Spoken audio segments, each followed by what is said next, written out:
কার্যক্রম নিষিদ্ধ আওয়ামী লীগের মিছিল থেকে ধাওয়া খেয়ে নদীতে পড়ে মৃত্যুর মতো কোনো ঘটনাই ঘটেনি বলে দাবি করেছেন ঢাকা জেলা এসপি শামীমা পারভীন।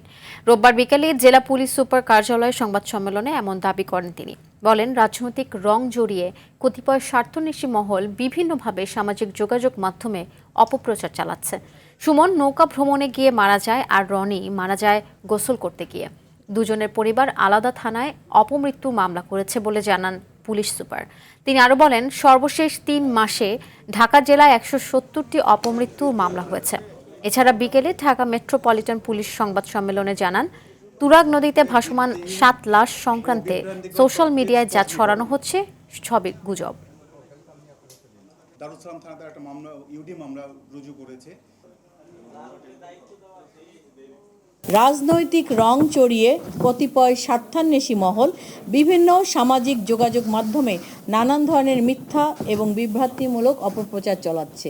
যারা এ ধরনের অপতৎপরতা করে গুজব ছড়িয়ে রাষ্ট্রকে বা সমাজকে তারা একটা খারাপ দিকে নিয়ে যেতে চায়। ডিএমপির উত্তরা বিভাগের আওতাধীন তুরাগ থানা এলাকায় এ ধরনের কোনো ধারাবাহিক মৃতদেহ উদ্ধার, হত্যাকাণ্ড কিংবা এ সংক্রান্ত অন্য কোনো ঘটনার সংবাদ পাওয়া যায়নি।